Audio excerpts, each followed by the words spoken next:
Boa noite. Vamos aqui dar continuidade aos nossos estudos na carta de Filipenses.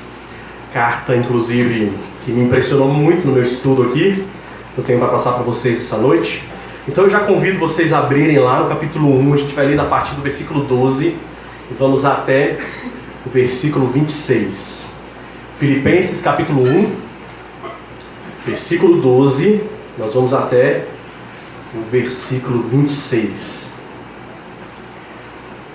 Quero ainda, irmãos, cientificar-vos de que as coisas que me aconteceram têm antes contribuído para o progresso do Evangelho, de maneira que as minhas cadeias em Cristo se tornaram conhecidas de toda a guarda pretoriana e de todos os demais.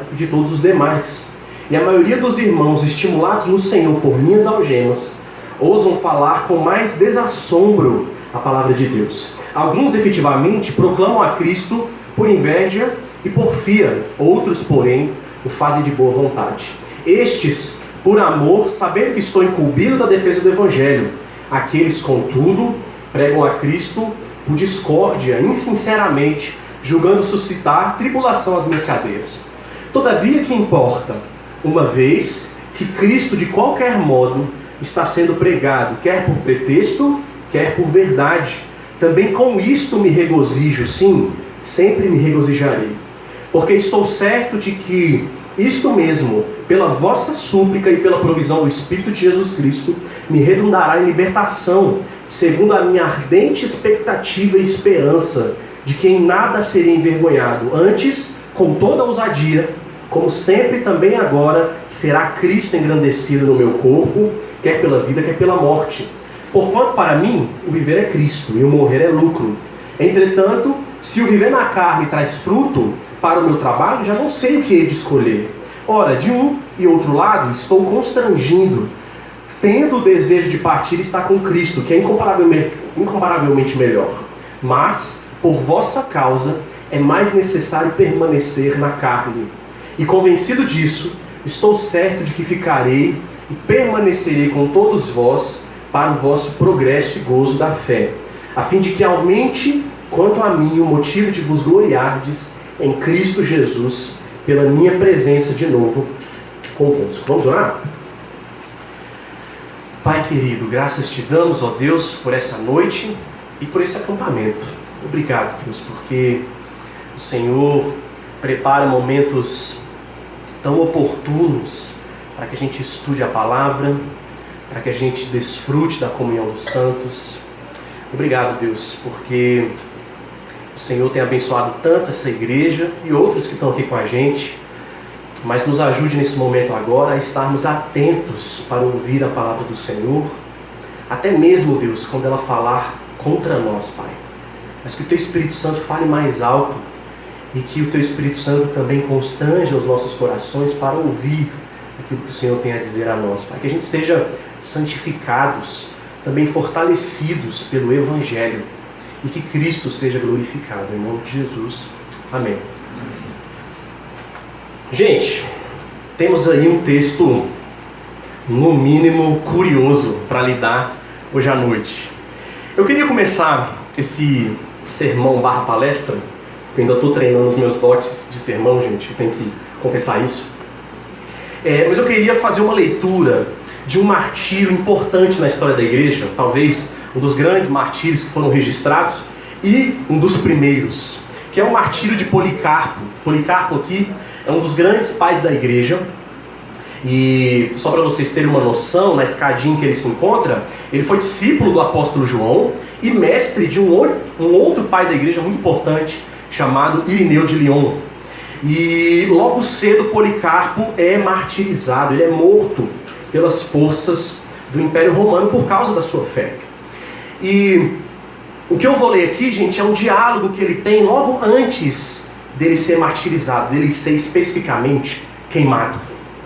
E é interessante porque na conversa que Policarpo tem com o procônsul, um representante oficial lá do Império Romano, ele estava querendo instigar Policarpo a negar sua fé. E numa das coisas que ele disse, que eu vou ler, o procônsul diz assim para Policarpo: insulta Cristo, nega Cristo. E Policarpo respondeu: Sirvo há 86 anos e não me fez mal algum. Como posso blasfemar o meu rei, aquele que me salvou?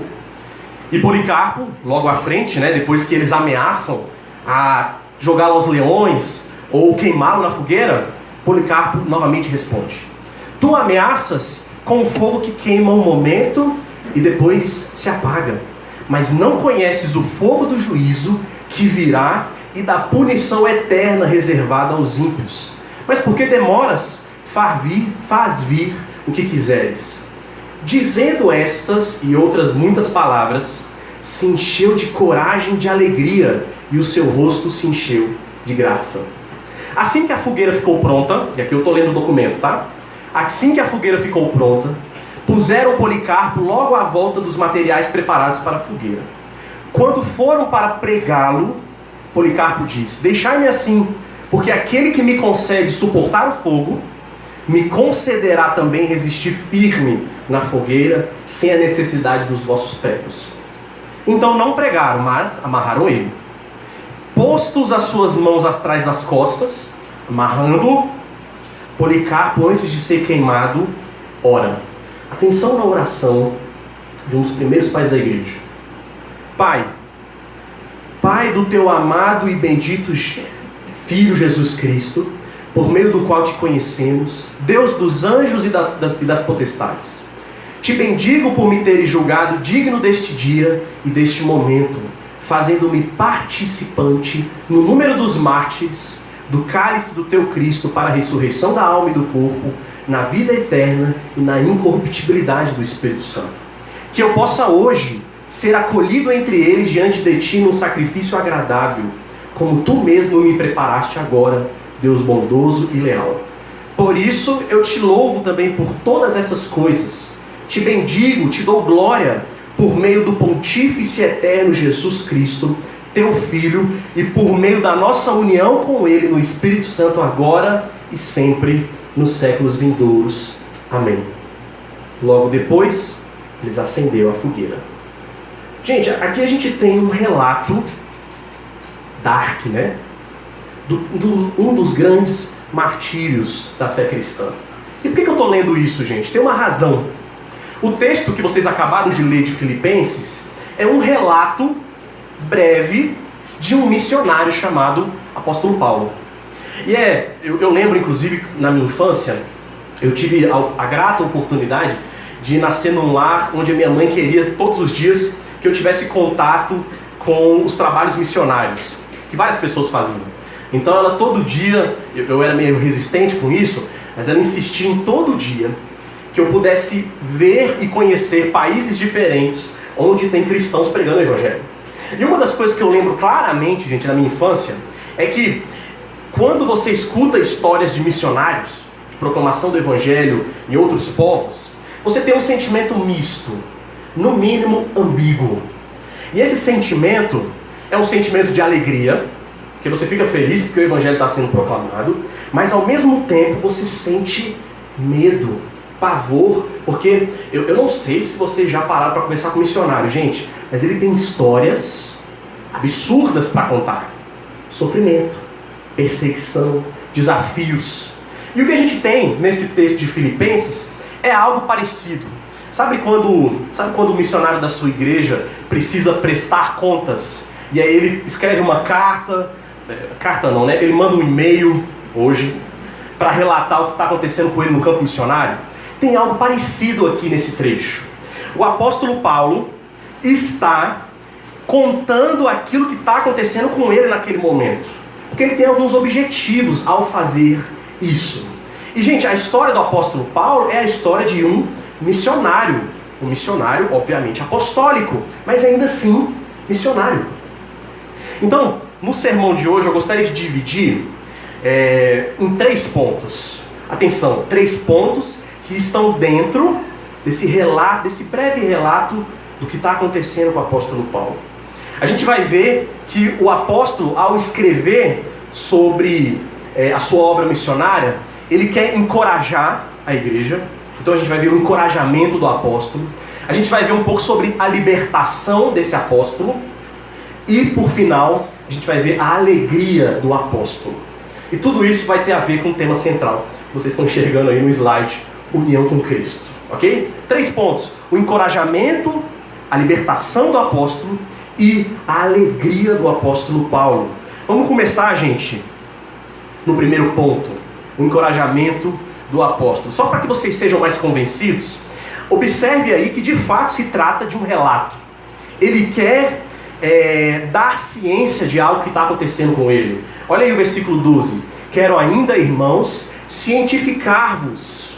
O que significa isso? Informar, trazer ciência de que as coisas que me aconteceram têm antes contribuído para o progresso do Evangelho, de maneira que as minhas cadeias em Cristo se tornaram conhecidas de toda a guarda pretoriana e de todos os demais, e a maioria dos irmãos, estimulados no Senhor por minhas algemas, ousam falar com mais desassombro a palavra de Deus. Gente, novamente, a gente tem algo parecido com uma pequena carta missionária, um relato. Paulo aqui está prestando contas. É engraçado isso, né? Existe, na verdade, eu levantei aqui 2 pontos principais do porquê que Paulo precisa fazer isso. Primeiro, e eu acho que vale aqui um contexto histórico, a relação, gente, entre o apóstolo Paulo e aquela comunidade de fé que ficava em Filipenses era uma relação muito próxima, muito amigável. Não só havia um respeito muito grande do apóstolo Paulo por eles, mas vice-versa. A gente tem, tanto em Atos, quanto evidências em outras cartas do Novo Testamento, que aquela comunidade se preocupava com o trabalho missionário do apóstolo Paulo e com ele mesmo. Então existia de fato um carinho especial entre ambos. Então esse é o primeiro motivo do porquê que Paulo está aqui endereçando esse pequeno relato do seu trabalho. O segundo, gente, é que Paulo também se sente numa obrigação. Sabe por quê? Porque ele recebe a ajuda financeira dessa igreja. A gente tem mais de, por exemplo, 2 evidências de que essa igreja em Filipenses ajudava, ofertava várias vezes para o apóstolo Paulo, e quando eles não estavam tendo notícias do apóstolo Paulo, eles ficavam extremamente preocupados, querendo saber o que aconteceu para ajudá-lo financeiramente. Até mesmo, eu posso contar aqui uma das oportunidades em que isso aconteceu. O apóstolo Paulo, quando ele estava passando por várias igrejas gentílicas, ali ao redor da Mesopotâmia, ele estava tentando arrecadar dinheiro para as igrejas em Jerusalém que estavam passando por dificuldade financeira. Ocorreu esse problema. E o apóstolo Paulo prefere não pedir dinheiro para Filipenses, para aquela igreja que ficava em Filipenses, porque eles sempre se dispunham a ofertar. Mas mesmo não pedindo a eles de bom grado, por iniciativa própria, ofertaram também para as igrejas de Jerusalém.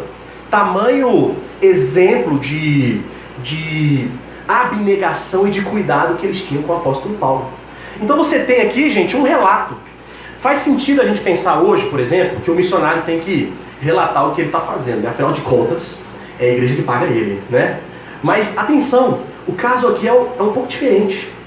O apóstolo Paulo não foi enviado por essa igreja, ele plantou essa igreja no passado. Mesmo assim, o apóstolo que fundou aquela igreja, no seu trabalho, ele se sente numa obrigação que emerge da comunhão que ele tem com aqueles irmãos. Então esse é o primeiro ponto que eu queria destacar aqui.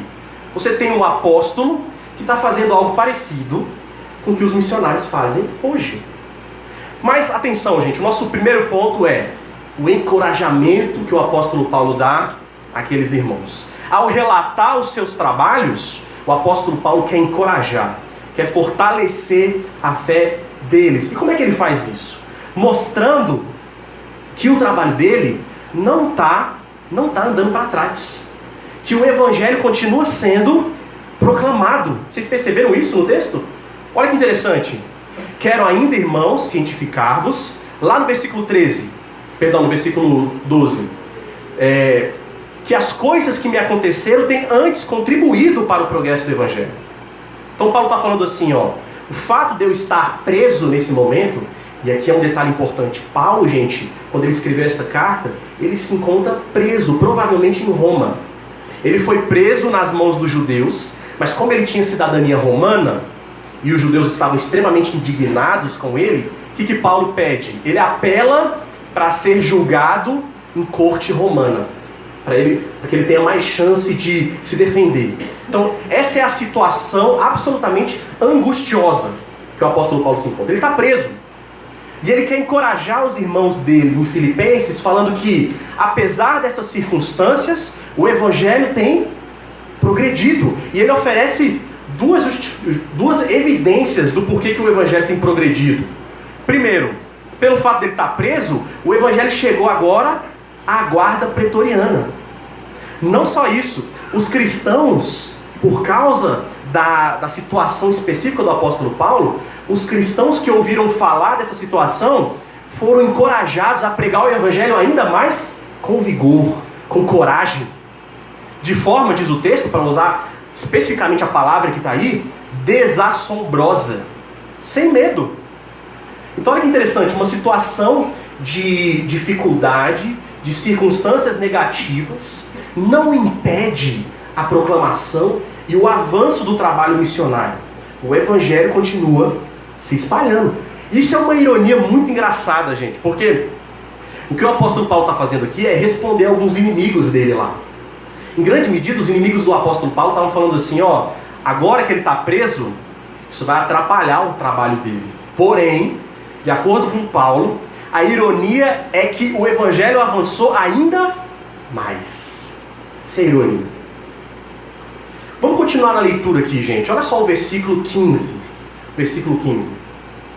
Alguns, efetivamente, proclamam a Cristo por inveja e porfíria. Ou, porém, o fazem de boa vontade. Estes, por amor, sabendo que estou incumbido da defesa do Evangelho. Aqueles, contudo, pregam a Cristo por discórdia, insinceramente, julgando suscitar tribulação às minhas cadeias. Vamos parar aqui, tem algo muito interessante acontecendo, gente, nesse texto. O que eu quero mostrar para vocês agora é que o versículo 14, que é o versículo anterior a esse que eu acabei de ler a partir do versículo 15, a relação entre o versículo 14 e o versículo 15 é uma relação um pouco mais difícil de estabelecer. Lá no versículo 14, o apóstolo Paulo diz que os irmãos foram encorajados, quando ouviram falar daquilo que Paulo estava passando na prisão. E ele disse, inclusive, que eles se tornaram sem medo para proclamar o evangelho. Aí no versículo 15, Paulo descreve dois grupos de pessoas. Uns que pregam o evangelho por inveja, por ressentimento, e outros que pregam por amor, porque acreditam que Paulo de fato foi divinamente comissionado. Acreditam, como diz o texto, que Paulo realmente estava incumbido pela defesa do evangelho. Algumas pessoas, quando vão analisar esse texto, e aqui eu acho que agora eu tenho base pastoral para ser um pouco mais difícil, já que o pastor Mateus, no domingo à noite passado, ele se aprofundou bastante no texto, para dizer o mínimo. Então eu vou tentar fazer algo aqui. Gente, entre o versículo 14 e o versículo 15, não são dois versículos de oposição. O apóstolo Paulo não quer dizer que no versículo 14 você tem pessoas que pregam o evangelho por motivos puros, e aí no versículo 15 ele introduz pela primeira vez aqueles que pregam o evangelho por motivos ruins. Não. O apóstolo Paulo está querendo dizer no versículo 14 que a situação dele incentivou que várias pessoas pregassem o evangelho, inclusive aqueles que o fazem por motivos escusos, por inveja, e aqueles que fazem por motivos puros, por amor. Então parece que o efeito da vida missionária de Paulo estava causando dois tipos de evangelismo. Os dois estavam pregando a Cristo, mas por motivações diferentes. Esse é o ponto aqui. Então a transição entre o versículo 14 e 15 não é de completa oposição, é uma mudança de ênfase. Depois de dizer que a vida dele serviu como ímpeto para a pregação do evangelho, agora ele destrincha isso que está acontecendo, dizendo que tem irmãos que fazem isso por motivos bons e outros que fazem por motivos muito questionáveis. Muito questionáveis. Então existe uma mudança aqui, percebe? Olha o versículo 16. Estes, por amor, sabendo que estou incumbido da defesa do Evangelho. Qual é a diferença então dos dois grupos? Qual é a evidência que o apóstolo Paulo tem de que um grupo faz por motivações corretas e o outro por motivações erradas?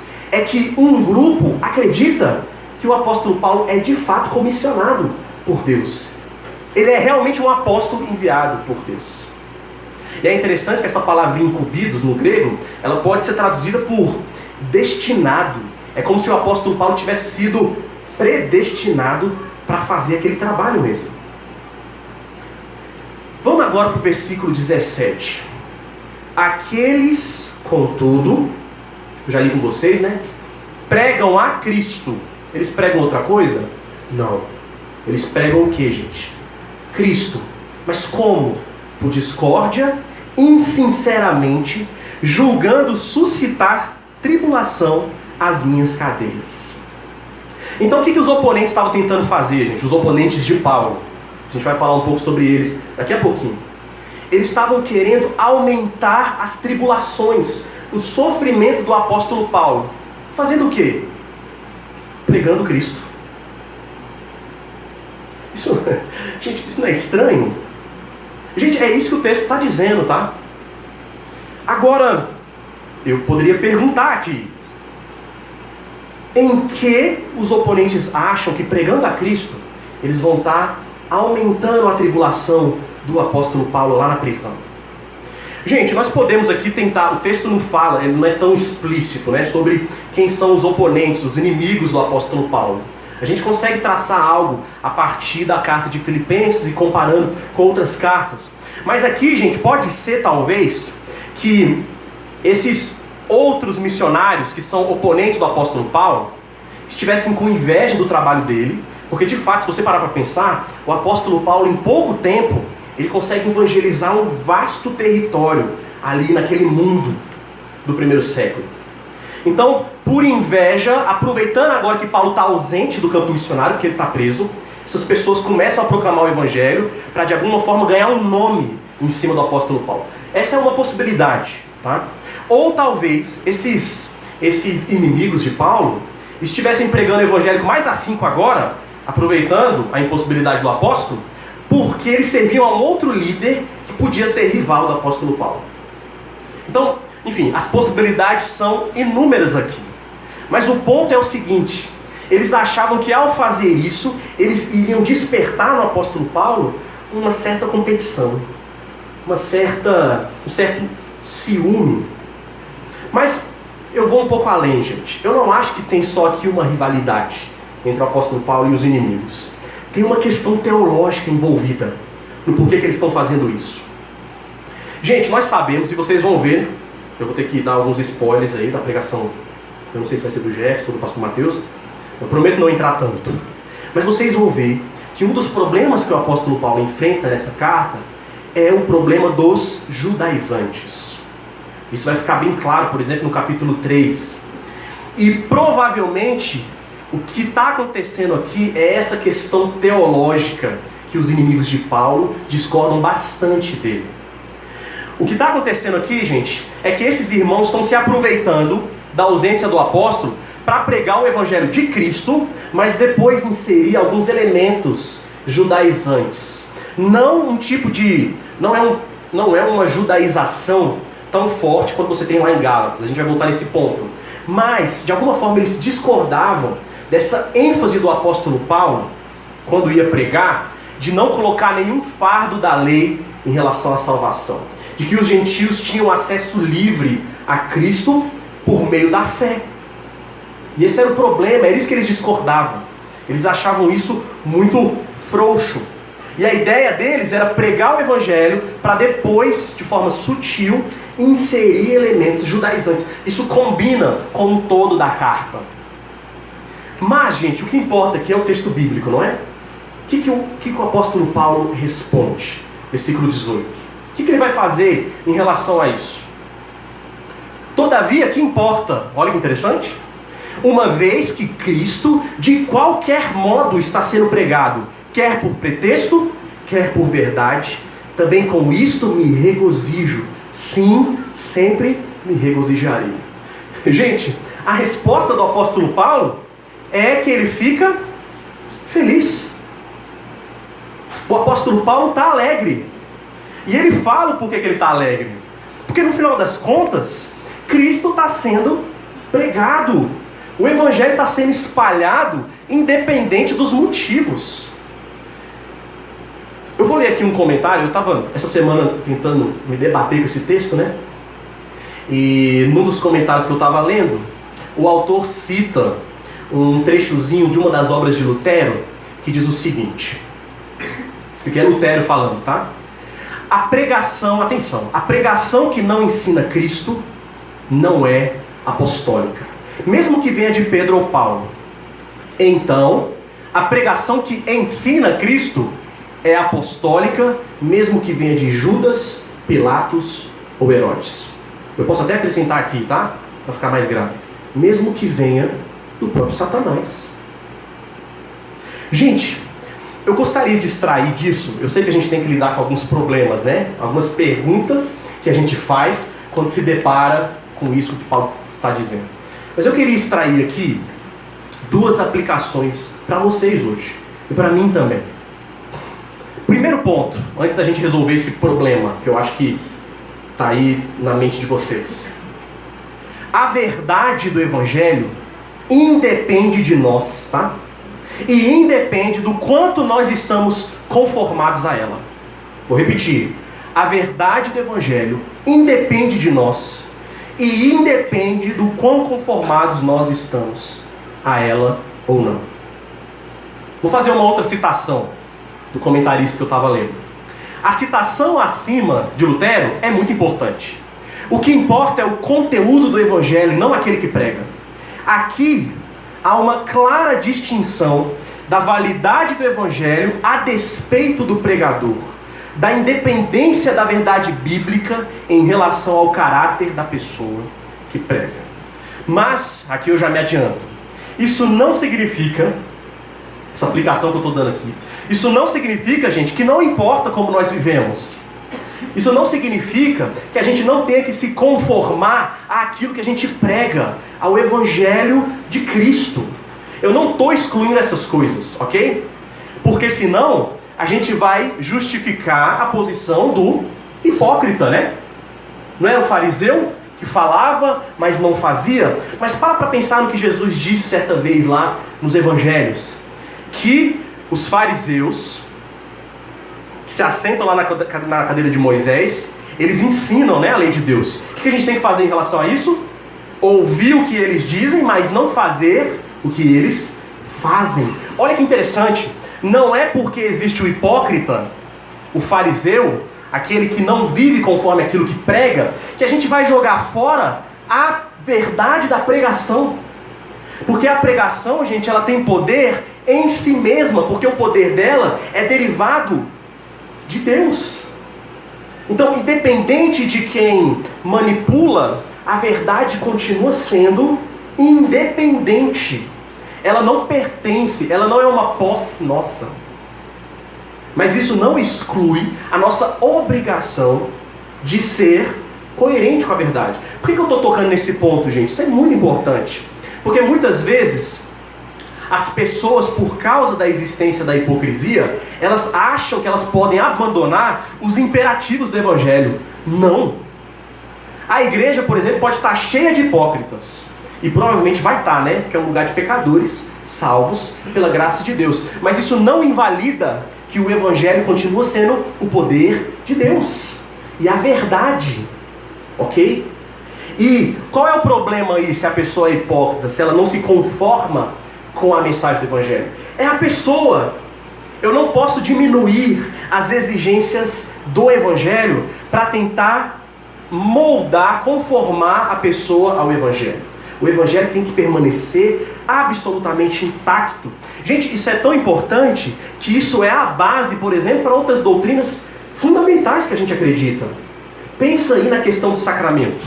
E aqui eu estou falando dentro de uma igreja presbiteriana, né? Então esse é um termo que a gente pode usar livremente. Sacramento. Para pensar, gente. Quando o ministro do Evangelho, presbítero, ele te serve, por exemplo, lá na ceia do Senhor.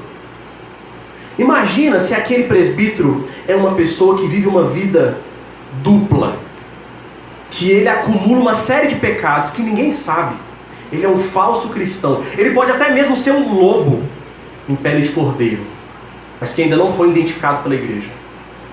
Isso invalida a eficácia do sacramento em te ajudar na santificação? Não, gente, não. Por quê? Porque a graça que Deus nos dá, a eficácia disso, independe de quem o administra, independe do pastor. Porque quem é que tem poder para nos santificar? É o próprio Deus. É a verdade do Evangelho. Então esse é o primeiro ponto, mas eu queria também falar uma segunda coisa, uma segunda aplicação para nós, que eu acho que esse texto tem a ver. Quem me conhece sabe, eu falo muito sobre isso. Mas eu acho que aqui a gente aprende a não se levar muito a sério. Eu acho que tem algo aqui. Em que sentido, gente? Paulo estava sendo atacado por esses oponentes, não é? Esses oponentes queriam aumentar, diz o texto, as tribulações que ele estava experimentando lá na prisão, a angústia que ele estava sofrendo. E essa era a intenção, era atacar o apóstolo Paulo. Mas, mesmo com essa motivação, Paulo fica feliz com a mensagem do Evangelho que está sendo proclamada. Isso mostra claramente, gente, que Paulo não se leva muito a sério. Que aquilo que vale, é importante para ele, é a verdade de Deus. A tal ponto que ele pode ver um benefício nisso que está acontecendo, nesse grupo que está tentando de alguma forma perturbá-lo. Mas agora a gente volta para o nosso texto. E aí, é válido isso que o apóstolo Paulo diz? Quer dizer, vale tudo? Contanto que o Evangelho seja proclamado? Cristo pode ser proclamado independente das motivações? Gente, isso é muito importante. Aqui a gente tem que fazer uma distinção entre duas situações radicalmente diferentes. Por exemplo, esse apóstolo Paulo aqui, que está falando que a mensagem do Evangelho proclamado por aqueles que o fazem por inveja é algo bom, a mensagem do Evangelho está se espalhando. Ora, isso daqui é um caso radicalmente diferente quando ele exorta os hereges que estavam importunando a igreja lá aos Gálatas. Lembra disso? Vou ler aqui o texto para vocês. Olha o que ele fala. Admira-me que estejais passando tão depressa daquele que vos chamou na graça de Cristo para outro evangelho, o qual não é outro, senão que há alguns que vos perturbam e querem perverter o evangelho de Cristo. Mas, ainda que nós, ou mesmo um anjo vindo do céu, vos pregue evangelho que vá além do que vos temos pregado, seja anátema, maldito. Assim como dissemos, e agora repito, se alguém vos prega o evangelho que vá além daquele que recebestes, seja anátema. Estou lendo aqui Gálatas 1, versículos 6 a 9. Está vendo aqui? É uma resposta muito diferente. O apóstolo Paulo em Gálatas está muito diferente desse apóstolo Paulo aqui. Mas não há uma contradição bíblica. É porque os casos são diferentes. Para isso a gente tem que incluir a distinção entre um mero erro, ok? Entre uma mera falha e um erro de heresia. Atenção! Quando alguém prega um evangelho deturpado, quando alguém prega um Cristo que não é o Cristo verdadeiro, isso a gente não recebe. Porque isso fere os fundamentos da fé cristã. Existe algo, gente, na mensagem do Evangelho que é simplesmente inquestionável, que a gente não negocia, inegociável. Não é o caso aqui do apóstolo Paulo. Provavelmente, os judaizantes lá de Gálatas são muito diferentes desses judaizantes aqui de Filipenses. Porque estes aqui eram um tipo de judaísmo mais soft. Eles eram crentes, mas que tinham uma série de compreensões secundárias em relação à santificação dos gentios. Então aqui a gente tem dois grupos completamente diferentes, gente. Paulo aqui não está negociando, falando que tudo vale, de forma nenhuma. Mas porque o que está sendo comprometido em relação ao caso de Filipenses não é o centro da pregação do Evangelho. Por mais que há vários erros nesse grupo, quando eles anunciam, quando eles proclamam. E, gente, aqui eu preciso tirar uma aplicação para nós, principalmente nós reformados. E eu estou tocando nesse ponto aqui porque uma das marcas desse ramo do cristianismo que a gente se encontra, que é a tradição reformada, é o zelo pela teologia correta, pela interpretação correta das Escrituras. E isso é uma característica que a gente tem, que a gente quer influenciar os outros. Isso é muito bom e oportuno. Mas atenção, não é porque um outro ramo dentro do cristianismo não concorda com você numa série de outros pontos, que a mensagem do evangelho que eles estão proclamando é uma deturpação do evangelho. Isso é muito importante. Então, pelo fato de uma outra igreja, uma outra denominação, ou um outro irmão que você não convive muito, não concordar completamente com uma teologia mais desenvolvida, e que um dia ele precisa correr atrás, mas o fato dele não ter isso no momento, não invalida que ele possa pregar de forma genuína a mensagem do evangelho.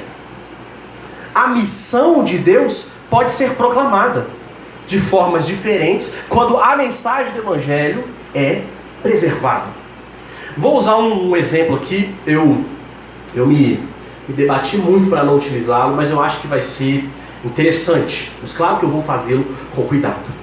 Por exemplo, vocês ficaram sabendo recentemente de um movimento chamado Descent, né? E tem uma série de críticas que a gente pode fazer, críticas corretas, ok? Eu não estou aqui excluindo teologicamente as implicações que a gente pode desenvolver para criticar aquele movimento. Inclusive, por exemplo, o fato de que muito da divulgação do movimento prometeu avivamento. E a gente sabe, pela história do avivamento, que isso não acontece dessa forma. Que não tem como você marcar uma hora para aquilo. Não só isso, tem outras críticas que a gente pode levantar. Mas atenção, um dos focos daquele movimento era o evangelismo, por exemplo. Eles evangelizam, por exemplo, completamente com uma mensagem completamente consciente do restante da teologia? Talvez não. Mas a proclamação do evangelho pode ser uma proclamação do evangelho genuína, com uma série de problemas, ok? E isso não exclui o fato de que a gente pode sentar na mesa, conversar e levantar as nossas críticas. Porque essa é a contribuição que nós reformados podemos fazer. O nosso zelo pela teologia, pela doutrina correta, pela Bíblia ser interpretada corretamente. Mas atenção, você não pode, por causa disso, bloquear o seu discernimento para enxergar a ação de Deus por meio de irmãos com motivações espuras ou que não têm um conhecimento completamente adequado de outras áreas da teologia e não reconhecer ali o avanço do evangelho. Percebe? E como é que eu faço isso? Distinguindo erro de heresia. Quando você, por causa de um erro teológico que você identifica ali, você fala automaticamente que aquilo é uma heresia, você pode estar indo contra a ação do Espírito Santo, que está usando aquilo ali para pregar o evangelho. Essa distinção é muito importante, gente, bastante importante. Filipenses capítulo 1, versículo 19. Vamos continuar a nossa leitura. Olha só o que o apóstolo Paulo diz agora. Porque estou certo de que isto mesmo, pela vossa súplica e pela provisão do Espírito de Jesus Cristo, me redundará em libertação. Gente, esse é o nosso segundo ponto. A libertação do apóstolo Paulo. Vamos continuar a leitura, versículo 20. Segundo a minha ardente expectativa e esperança de que em nada serei envergonhado. Antes, com toda a ousadia, como sempre, também agora, será Cristo engrandecido no meu corpo, quer pela vida, quer pela morte. Ora, o apóstolo Paulo não quer só encorajar os seus irmãos. Ele não só quer fortalecer e dizer para eles assim, independente do que os meus inimigos estão dizendo sobre o que está acontecendo comigo, a mensagem do evangelho continua se expandindo. Então sejam encorajados, não sejam envergonhados com isso. Mas o apóstolo Paulo fala da libertação dele. Percebeu que a palavra libertação apareceu aí? No versículo 19, lá no finalzinho, quando ele fala que tudo isso me redundará em libertação. Gente, que libertação é essa? Da prisão? Eu já falei aqui que o apóstolo Paulo estava nessa condição de cadeia, de algemas. Mas o texto aqui tem várias evidências de que essa libertação não é só uma libertação física. Paulo está falando provavelmente da sua salvação plena que há de ser completada lá no dia do Senhor. Quer ver? As evidências disso, gente, são dois termos aí que claramente dão esse tom escatológico, empurra a gente lá para o futuro, sabe? E é isso que Paulo está se referindo. Por exemplo, o próprio termo libertação é o mesmo termo que pode ser traduzido por salvação, sotério. Então ele está falando, em outras palavras, me redundará em salvação. E aí o versículo seguinte, o versículo 20, ele diz algo muito interessante. Ele fala assim, ó: segundo a minha ardente expectativa e esperança de que nada serei envergonhado. Tá vendo essa expressão, ardente expectativa? Ela aparece novamente, sabe aonde? Naquele famoso texto de Romanos, capítulo 8, quando o apóstolo diz que a criação aguarda pela revelação dos filhos de Deus. E aquele texto está falando do quê? Da redenção de todas as coisas. Então, claramente, o apóstolo Paulo, preso fisicamente, fala de uma libertação dele que transcende as cadeias físicas. Estão percebendo isso? Isso é fundamental para que a gente consiga caminhar nesse texto. Inclusive, gente, existe um consenso, e atenção, ter um consenso entre os comentários é difícil, gente. Mas aqui está um exemplo de consenso. Gente, os comentaristas concordam que Paulo, nesses versículos, está ressoando, está se referindo a um trecho lá no livro de Jó do Antigo Testamento. Esse eu queria que vocês abrissem comigo. Vamos lá para Jó, capítulo 13. A gente vai ler do versículo 13 ao versículo 18. Jó, capítulo 13, a partir do versículo 13. O pano de fundo é esse texto aqui, tá? A gente sabe disso por paridade com a Septuaginta, para quem gosta um pouco mais dessa questão de Novo Testamento. Jó, capítulo 13, versículo 13 a 18. Atenção, gente, aqui é o próprio Jó, falando diante, sabe de quem? Do próprio Deus. Calai-vos perante mim, e falarei eu, e venha sobre mim o que vier. Tomarei a minha carne nos meus dentes, e porei a minha vida na minha mão. Eis que me matará, já não tenho esperança. Contudo, defenderei o meu procedimento. Também isto será, atenção nisso, também isto será a minha salvação. Olha como é parecido com a linguagem do apóstolo Paulo. O fato de o ímpio não vir perante ele, atentai para as minhas razões e dai ouvido à minha exposição. Tenho já bem encaminhada a minha causa e estou certo de que serei justificado. Aqui, gente, é como se Jó estivesse perante aqueles oponentes dele, né? Que ele estava discutindo até esse momento lá, na narrativa do livro de Jó. Mas é como se ele estivesse diante de Deus como um juiz e ele estivesse defendendo a sua causa. E não só isso, ele está esperançoso de que Deus o justificará, de que Deus o salvará. O ambiente, gente, lá na carta do apóstolo Paulo, é a mesma coisa. Volta para lá agora, para que vocês possam comparar. Versículo 19, Filipenses capítulo 1, 19. Porque estou certo de que isto mesmo, isto o que, gente?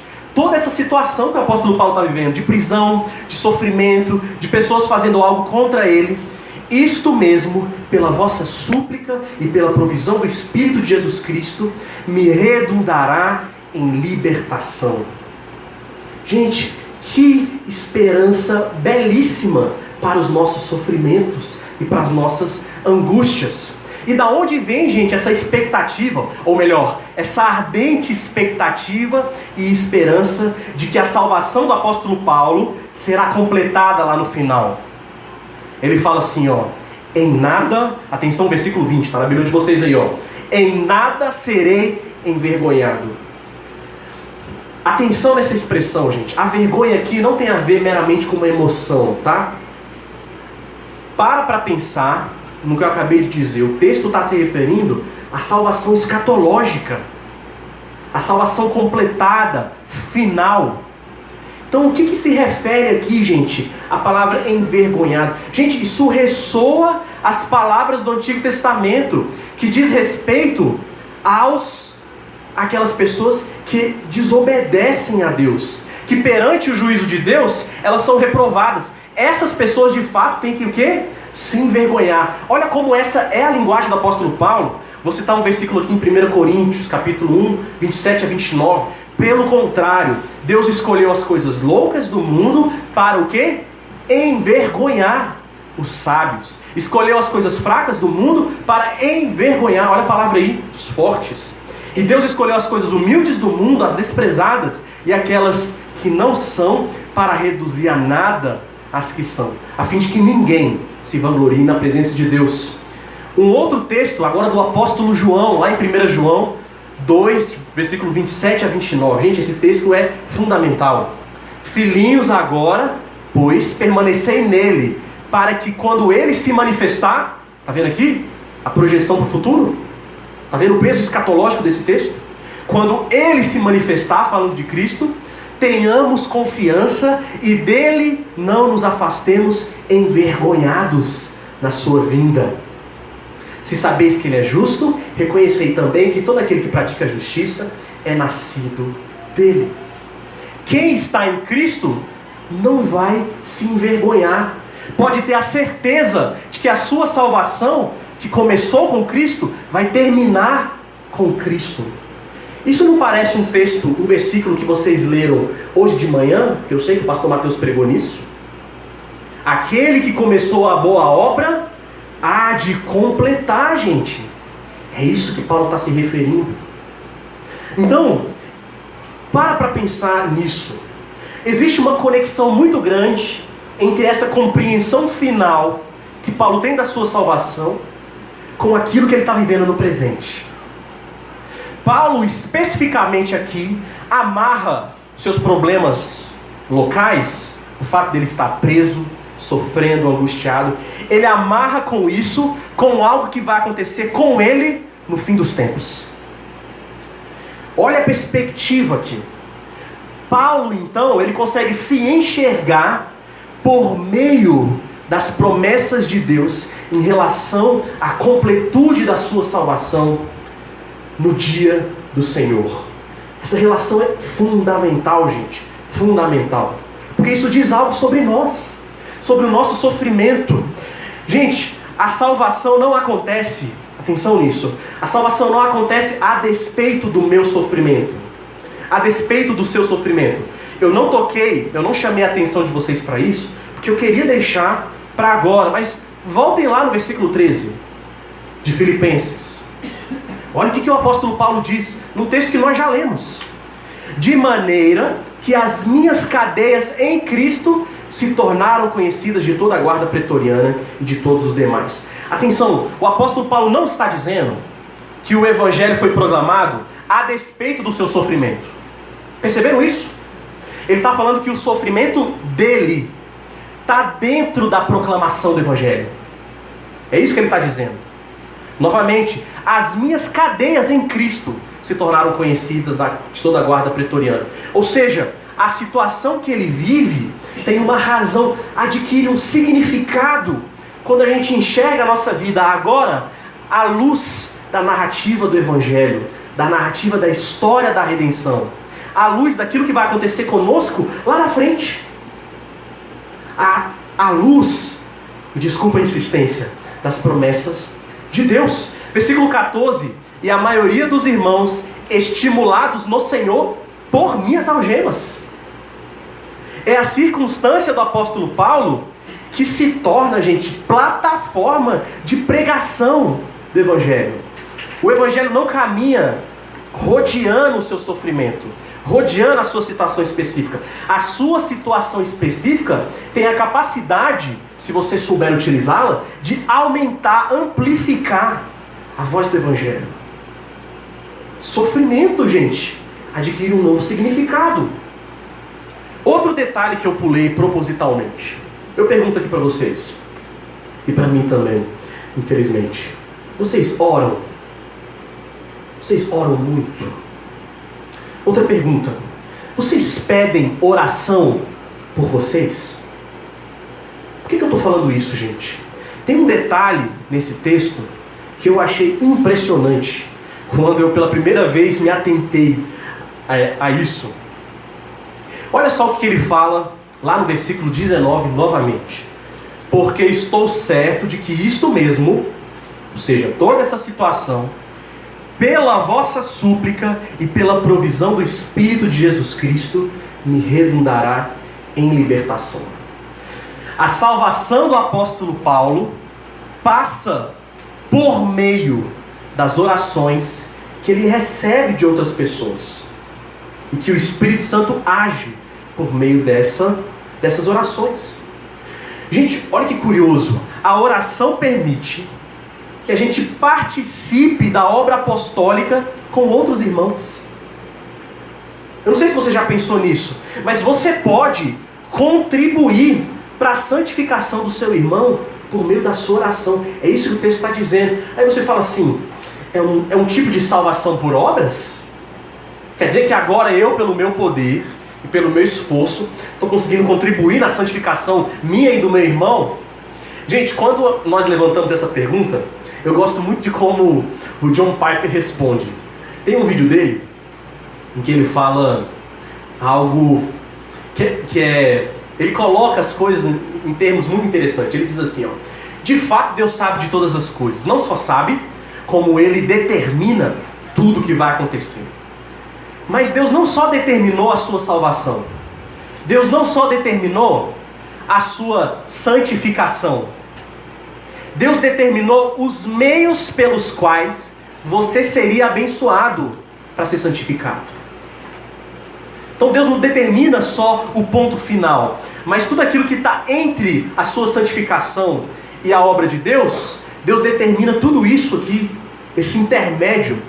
Então, usando a analogia que o John Piper levanta, ele fala assim, ora, se por exemplo, foi Deus que determinou que esse prego ficasse fincado nessa mesa, não foi? Foi Ele que determinou todas as coisas. Tem um prego aqui nessa mesa, ó, está dentro dela. Foi Ele que determinou que esse prego tivesse que estar ali. Mas Ele não determinou só isso. Ele determinou também que alguém colocasse o prego em cima e fizesse, sabe o quê? Batesse em cima. Pensa na sua oração assim então, se for ajudar. A sua oração é já a providência de Deus, por meio do qual você vai colocar o prego na sua vida. Por meio do qual a graça da santificação vai ser infundida em você.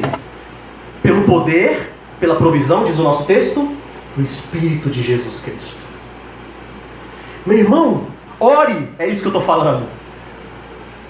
Use esse meio de graça, olha como nós chamamos a oração, use esse meio de graça em favor dos seus irmãos, para que eles usem também em favor da sua santificação. Citando aqui o mesmo comentarista, ele diz assim, ó: o crescimento pessoal de Paulo, sua santificação, não se dá de maneira isolada do suporte da igreja. Na verdade, é correto pensar que o nosso relacionamento espiritual com Deus não é uma questão puramente individualista. Nós somos dependentes do poder do Espírito em responder, atenção nisso, às orações intercessórias do povo de Deus. O próprio Espírito é manifestado por meio da koinonia, da comunhão da igreja. Gente, como eu amo a igreja, porque ela é providencialmente a instituição que nos concede isso. Isso é importantíssimo, o poder da oração. Esse é o nosso segundo ponto, gente. Paulo não só nos encoraja para pregar o Evangelho, e o ponto que a gente vai passar agora, Paulo não só é alegrado, mas Paulo também vai ser completamente salvo. Porque se Deus começou a obra nele, ele há de completar. Passando para o nosso terceiro ponto, a alegria do apóstolo Paulo. Se bem que a gente não vai ver alegria nesse início não, tá? Mas tenham paciência, que ela vai vir. Vamos ler aqui a partir do versículo 20, tá? Eu vou ler a partir do 20b. Antes, com toda ousadia, como sempre, também agora, será Cristo engrandecido no meu corpo, quer pela vida, quer pela morte. Porquanto, para mim, o viver é Cristo, e o morrer é lucro. Entretanto, se o viver na carne traz fruto para o meu trabalho, já não sei o que hei de escolher. Ora, de um e de outro lado, estou constrangido, tendo o desejo de partir e estar com Cristo, o que é incomparavelmente melhor. Mas, por vossa causa, é necessário permanecer na carne, e convencido disto, estou certo de que ficarei e permanecerei com todos vós, para o vosso progresso e gozo da fé, a fim de que aumente quanto a mim o motivo de vos gloriardes em Cristo Jesus, pela minha presença de novo convosco. Gente, esse é um texto que eu sempre tive alguma dificuldade com ele. É um texto belíssimo, mas existem alguns impasses aqui. Vamos colocar assim, uns bons impasses. No primeiro momento, claramente o apóstolo Paulo aqui, ele não está simplesmente descrevendo uma doutrina. Não. Ele está fazendo isso também. Mas lembra, gente, isso é o quê? É um relato missionário. E uma das coisas típicas que os missionários gostam de fazer, quando eles escrevem carta às igrejas, é que eles relatam as suas próprias dificuldades. O missionário, por assim dizer, se derrama na carta que ele escreve. Ele nunca consegue escrever uma carta como se fosse uma operação matemática, um tratado cartesiano. Não, ele se coloca lá dentro. E o apóstolo Paulo, num certo sentido, está fazendo isso mesmo. Ele está abrindo o coração dele. Ele está revelando as suas angústias. E por que não, as suas dúvidas. O apóstolo Paulo tem dúvidas. Gente, em grande medida isso acontece num tom muito diferente de como isso acontece em outras cartas. Aqui, o apóstolo Paulo está abrindo o seu coração porque ele se sente acolhido por essa comunidade. Às vezes, o apóstolo mostra os seus sentimentos, mas é porque ele está indignado com a igreja dele. Em Gálatas, por exemplo, ele mostrou claramente que ele estava com raiva. Mas não é porque ele estava amiguinho do pessoal lá, não. Mas aqui, gente, num certo sentido, Paulo está entregando quem ele é, porque ele confia nesses irmãos. Então, a gente tem que também fazer um esforço para ler essas nuances emocionais que o apóstolo Paulo utiliza para abrir. É como se o apóstolo Paulo estivesse colocando ele mesmo na mesa, não escondendo nada. Então, o meu palpite é que para que a gente entenda essa parte, vocês vão ver essas ambiguidades do próprio apóstolo Paulo nessa parte, a gente tem que retornar a algo que eu pulei. Gente, eu pulei muitas coisas, né? Mas é para ter esse tchan, né, gente? Nos momentos certos. Vamos voltar para o versículo 13, lá de Filipenses capítulo 1. Tem algo aqui que não é secundário, na verdade é central para toda a carta de Filipenses. De maneira que as minhas cadeias em Cristo se tornaram conhecidas de toda a guarda pretoriana e de todos os demais.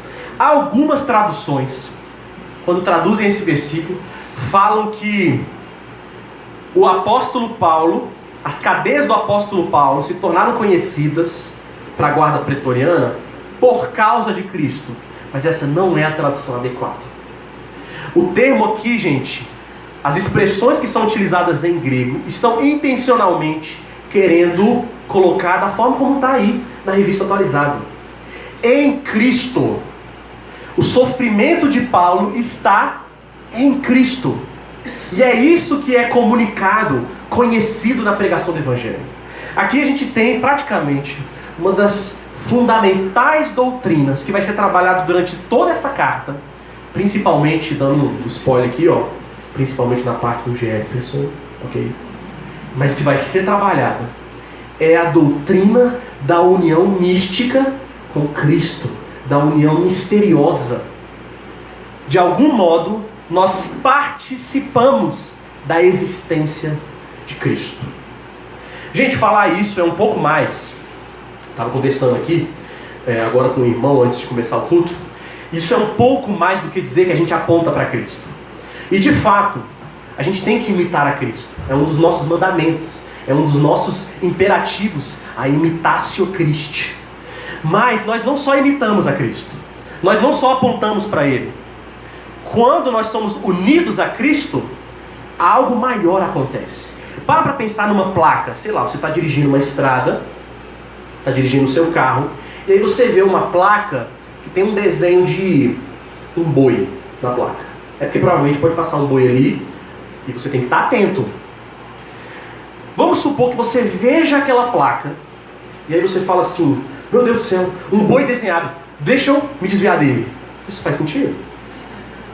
Gente, não faz sentido. Eu espero que não faça sentido. Atenção, a placa aponta para o boi. A placa não é o próprio boi. Isso é a tarefa de quê? De um sinal, de um símbolo. O símbolo aponta. Quando a gente fala de participação, a gente não está falando disso. De fato, nós temos que representar quem Cristo era. Nós temos que imitá-lo. Mas não é isso só que acontece conosco. Nós representamos, deixa eu usar uma expressão aqui, sacramentalmente quem Cristo é. Sabe o que é representar sacramentalmente? Pensa aí na criação de Deus. A criação de Deus não aponta para o seu Criador, mas ao mesmo tempo que ela aponta, porque ela anuncia a glória de Deus, a criação de Deus está imersa na glória de Deus. Ela é tanto um símbolo, quanto participa em quem Deus é. Deus sustenta todas as coisas. Então, para que as pessoas existam, elas têm que existir participando do poder de Deus. As coisas não só apontam para o seu Criador, mas elas participam do próprio Criador. É isso que acontece de forma completamente especial quando nós somos regenerados.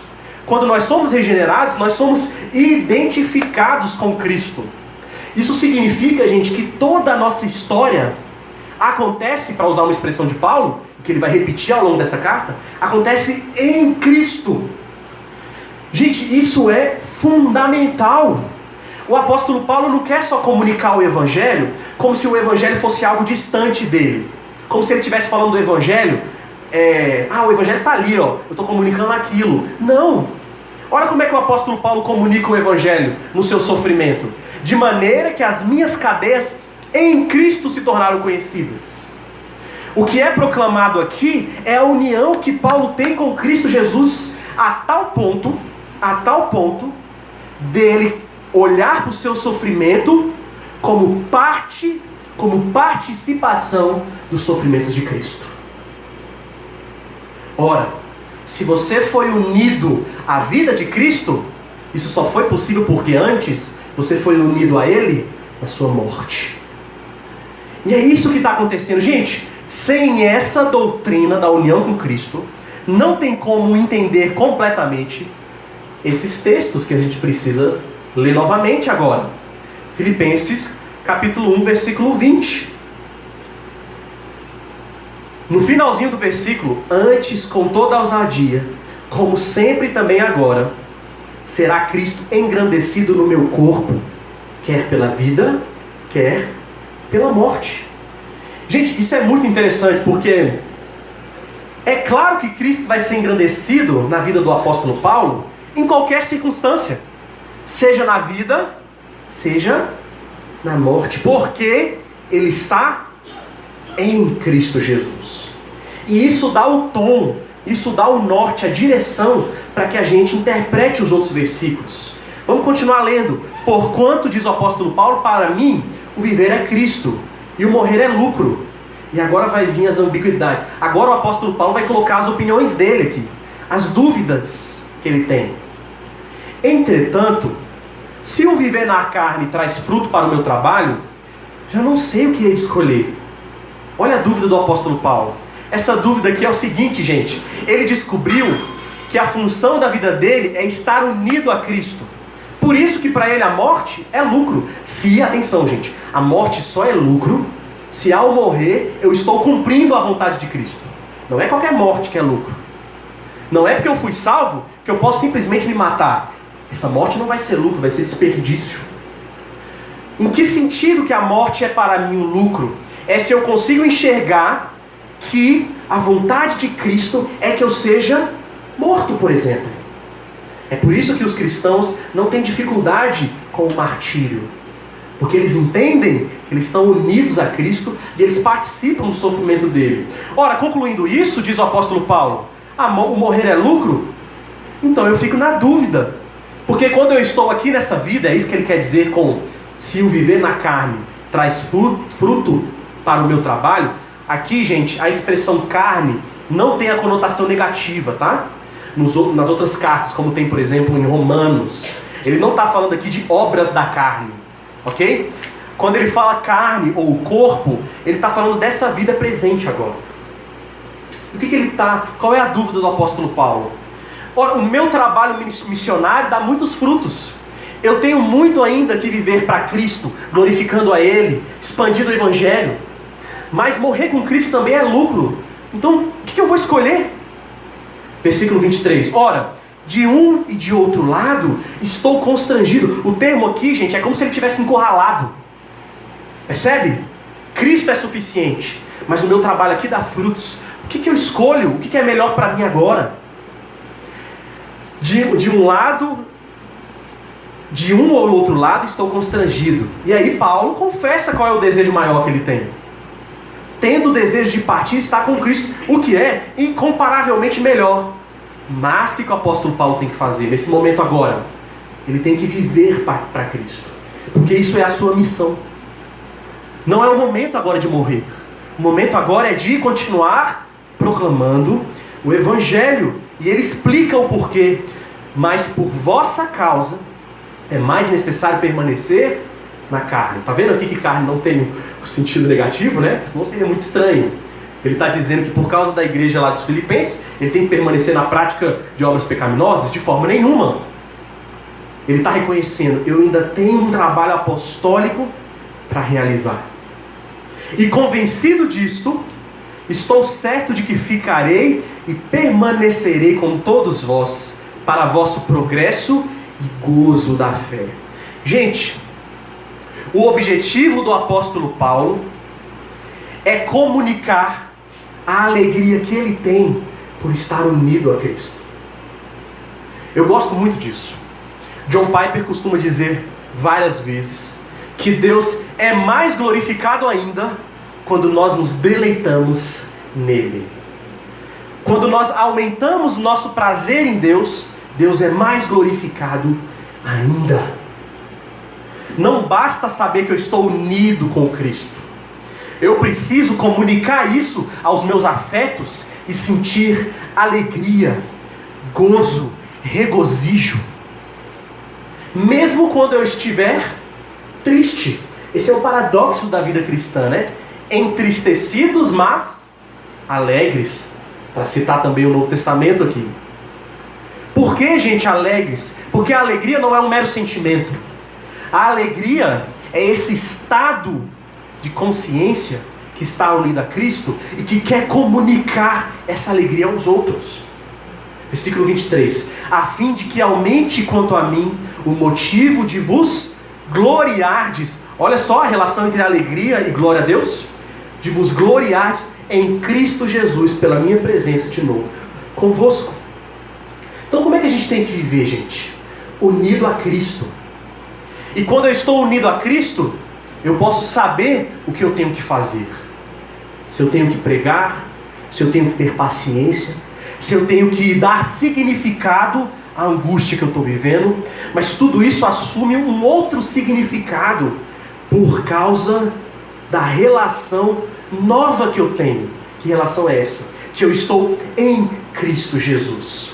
Retomando um versículozinho para roubar uma partezinha do pastor Mateus de manhã. Olha só, Filipenses 1:7.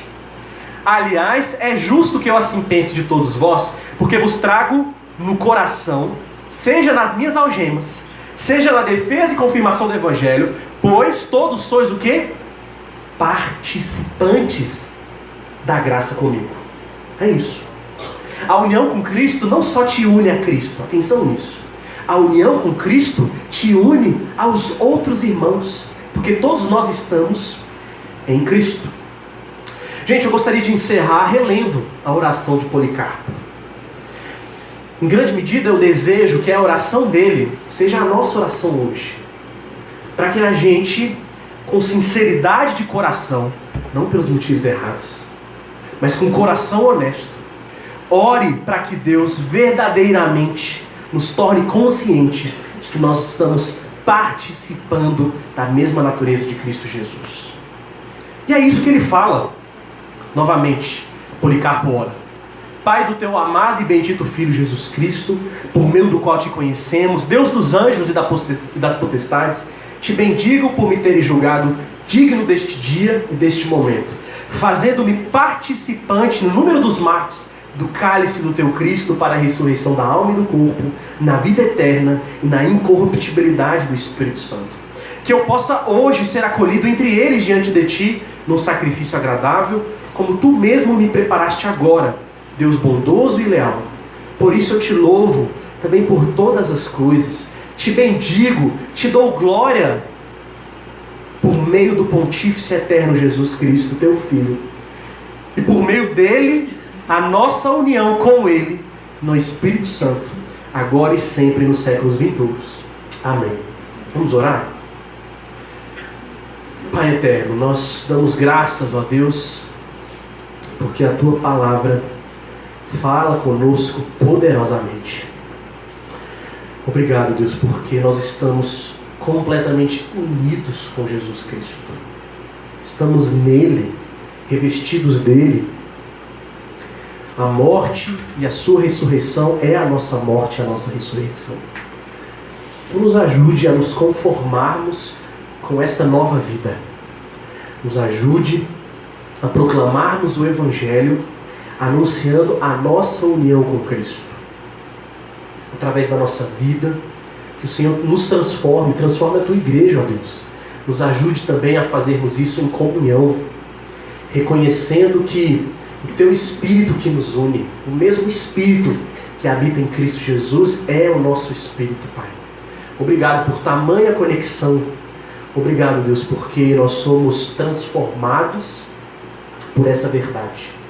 Então nos ajude nessa tarefa de santificação, nos ajude também nesse momento aqui no acampamento, que o teu Evangelho, que a carta de Filipenses possa nos transformar e que o teu Espírito Santo use poderosamente a palavra, os pregadores, para nos comunicar verdades, para que nos aproximem de Cristo Jesus.